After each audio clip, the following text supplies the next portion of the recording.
So today I made a little over $2,800 day trading. Let me break down to you what that exact strategy is, what patterns I look for, how I enter into the market, and then how I manage to trade for max profit once I'm in it. So after this video, you will know my exact strategy and how you can execute it yourself. So every trading day, I look for the key areas of support and resistance. And so what that is looking at a larger time frame chart than what I trade and just looking at where these swings in the market are. Currently, the NASDAQ futures here are clearly in this bigger range with a resistance level up here and a support level down here where the market has clearly bounced off of it multiple times. And then currently where we are right now, the market is in a downtrend into that level. And so once I've identified the key areas that I want to look out for that day, I go to a smaller time frame chart and I wait for the market to trend into that support or resistance level. That's what I have found is the best way to become profitable, is not try and fit what the market is doing, but wait for the market to come to an area that you have previously identified and have it fit your strategy. And so once the market gets there, I have a checklist that I go through that tells me when to jump in or when to stay out of taking a trade. Because when the market comes to one of these levels, the biggest thing you want to be looking at is, first off, is the trend looking like it is going to reverse? You don't know what the market's going to do. The only thing that this strategy does is try and help you justify when it's potentially going to shift. And the whole idea is seeing that, okay, well, the market's currently in a downtrend here. When does that look like it could switch and start going into an uptrend? That's the whole trick to finding consistent reversal trades. And so the first thing in my checklist is figuring out if that trend is broken. And so the super simple way I like to do that is just using a trend line off of this swing up here. You know, it's pretty easy to match off of those two highs, and the trend line was broken. And so for me, I consider that as, okay, the trend is starting to lose steam. And so we can start to look for another couple things to see, okay, well, is the trend going to potentially start shifting momentum of slowing down and then starting to go sideways? And can we see a couple signals here to buy it and then catch the move of it going up? And so the next thing on that checklist is looking for what I like to call an exhaustive move. This is probably the number one pattern that I've found to be extremely reliable at helping predict these reversals, is looking for this kind of exhaustive move where the market makes a bottom here. You can see it was in this nice downtrend, you know, trending down nicely. It broke that, but then all of a sudden there's massive bars coming in. The market tries to push lower and it starts to fail. And so because of that, I like to think of that as the market's making its final attempt to, you know, push this trend lower.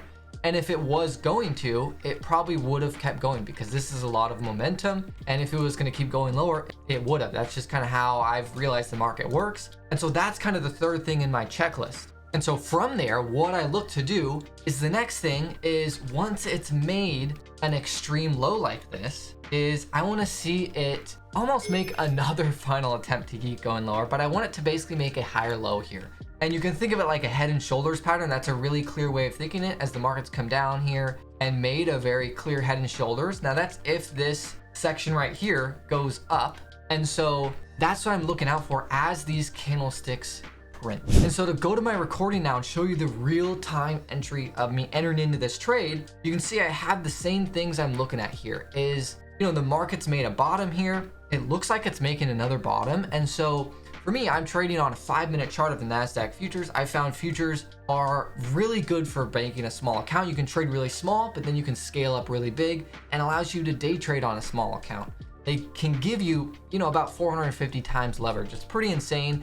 So if you haven't tried futures, I would definitely check them out. But so for my final thing for entering into this strategy is looking for a really strong bullish candlestick to confirm the trade entry. And so here you can currently see, and I always wait for the candlestick to finish closing, because you can see here, this one, I have this timer here that I've made next to the candlestick. It's counting down until the candlestick forms. And so the candlestick did look really bullish here. If I just zoom back a little bit, it was looking really strong here. And so while I was looking for this is, you know, I'm sitting with my finger on the buy trigger, right? Waiting to enter into the trade. And so seeing that, you see my mouse moving around. I was feeling a little FOMO, but you have to be patient. You have to wait for the signal to show up. The scariness here is, that I'll potentially miss out on the move if it breaks higher, but that's just how you got to play it out. And so I sat there and waited, and you can see, well, 90 seconds can really change stuff. The market all of a sudden shifted way lower, and now it looks like, okay, I don't want to touch this. This doesn't look good anymore. And so this is where kind of reading into the candlesticks can really help, and is really important with the final signal to get into this trade, is because the market could have just started to puke lower right here, and right here this looks really bearish and potentially going lower. And so I'm thinking, okay, well, if this next candlestick becomes really bullish and reverses this, that's something I want to get into. And I actually said that in my chat room, and so other people were able to take advantage of this trade entry I got into. And so a big thing was just waiting for that reversal to happen. So you can see it took a while, but again, patience pays off, and the signal showed up, and I jumped in on the trade pretty much a couple seconds as it was from filling. I'm okay jumping in a couple seconds beforehand if it really looks like it's gonna get away from me. And I was trading at basically max size at this point. And so from there, to kind of speed this footage up, as this trade took a while because it is on a 5-minute chart, so the candlesticks take a while to happen, I then always put my stop loss below this swing right here. Your stop loss is almost the most important thing you can have in trading, is because if you don't put your stop loss in the right place, your trade could get knocked out before you've even given it time to play out, or you are risking way more than is necessary. And so for me, where I have found that that's important to put is below this swing right here. The whole idea with this is, we have a head and shoulders here. And if this head and shoulders, I'm getting in basically right here. If this head and shoulders is going to break out higher here and start a trend up, I want to get out if it instead comes down here and breaks that and keeps going lower, because at that point is, you don't know what the market's going to do. It can do any sort of thing at this point, right? It can go up, sideways, or down. And so the whole idea is having that math play out in your favor. Think of it like going to the casino, of essentially you're gambling, but the odds are in your favor. Let's say 50% of the time you're right, but more often than not, you make more money than you lose. And so again, it plays out in your favor over the long run. And so for me, I always put my stop loss below that level. Another way you can do it, especially if you think the market's pretty choppy, you could put it below this extreme low. I've always found though, if this low gets taken out, it's pretty dang likely that this extreme low is going to get taken out as well. So I just do that to reduce my stop loss from there. And so once the market starts to break in my favor and, basically make this W pattern back to where the market opened and started to sell off, is I moved my stop loss up to break even, because the idea is it started to go in my favor. It started to work out, and I'm okay at getting out at break even if the market's just gonna sit here and chop. The whole goal here is to go for the bigger picture reversal. Looking at a bigger 15-minute chart again, well, I'm not looking to capture, a tiny little move like this, right? I am looking to see if, well, maybe I can capture some kind of big swing like this. Maybe if the market's gonna bounce here, I can capture another big swing like this. And so that's what I'm looking for to do. And you can see that did actually eventually happen. And so that's why you don't want to be too tight with your stop loss. You can see it did get close to knocking me out right here. But again, that's, the market, that's how it plays out. Sometimes it gets close, sometimes it doesn't. And so from there, is the market did start to get going in my favor a little bit and start to pick up. Is the trend, again, thinking about that big picture, is the big picture is you got that downtrend, it starts to lose that momentum, and it takes time in here for that momentum to shift from down to start to going up. And so think of it as supply and demand. There's a lot of sellers coming in, now there's a balance, and it takes a while for that balance to become imbalanced, and then all of a sudden the price gets pushed up because there's a lot more buyers. Letting this play out definitely takes a lot of patience, and slowly moving my trailing stop loss up as it, makes a little pullback here. Is the market came back here slightly, and then, it's basically, you can see I have a trend line in here. And so that's my idea is, okay, I'm going to manage with this trend line as long as it holds it. If it starts to break it, I'll get out of the trade. I'm at about 3 times my risk right now. I'm risking about $600 on this trade. And then normally I like to go for about 3 times my risk, but recently I've been starting to open up my management style. I've kind of started to hit stage 3 of how I see you should manage trades. You know, stage 1 is kind of going for a fixed profit target all the time. Stage 2 is starting to kind of loosen that up and become more fluid.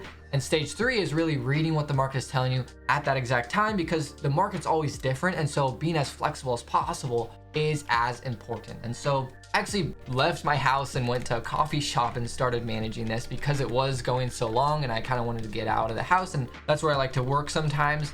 And so for here, you know, I was okay doing that because I thought, you know, well, the market's moving slow in the sense of it takes a while for my signal to really tell me to change my stop loss. And so once it kind of got to about here, this is on a 5-minute, over here is a 1-minute chart, I started to realize, okay, this thing is going a little parabolic. I can't wait until it comes all the way back down here. You know, that's like $1,000 worth of movement, maybe even more, that I'd be giving back up. And so you can see here, once it does that, I started to, if we look at a 1-minute chart, this is kind of what it looked like, is there was a really tight upwards trend. And so I thought, okay, I'm gonna manage it based on this upwards trend line and moving up with these mini swings. And so I moved up with this swing, and then I moved up with this swing. And then the market came up here and eventually broke this. But it, you know, again, it took a little while to do that. And I've realized with trading is, you know, when the market does this, this is where it's at right now over here,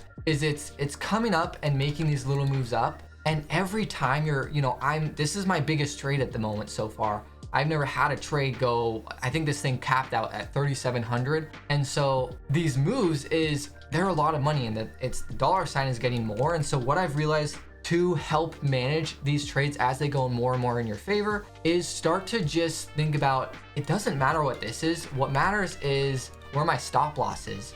Okay, where's my stop loss and what do I need to do based on what I'm seeing the market do? And so that's what I wanted to focus on with the market. And so even though, you know, I moved it here, and then you can see here, it basically almost came and touched me there and knocked me out. And then it does a couple more big bars. And I'm starting to think this looks like a climactic move. Kind of on the flip side is, once I saw this rip happen, you can see it happen right there. And I, you know, pretty much made an insane amount of money as it moved up there. I just thought, you know what? I don't know what the market's gonna do. I'm okay having my stop loss down here because, you know, maybe it continues to go parabolic and keeps going higher, right? You don't know what the market's gonna do. And moving my stop loss up to here would feel really, really dumb if it decided to, you know, just keep going higher. Managing is very, very difficult, and I would always suggest not doing that as much when you first start out. But as you can see here, it can really allow you to unlock some really big potentials. And just to show you kind of what happened is I got it knocked out right there, and the market's pretty much just gone sideways from there. So it did a perfect job of basically capturing the move going up, and then once it kind of lost that momentum, is getting out of the trade. And so if you want even more detailed walkthrough and examples of these trades, check out this month where I made almost $10,000 in 1 month trading.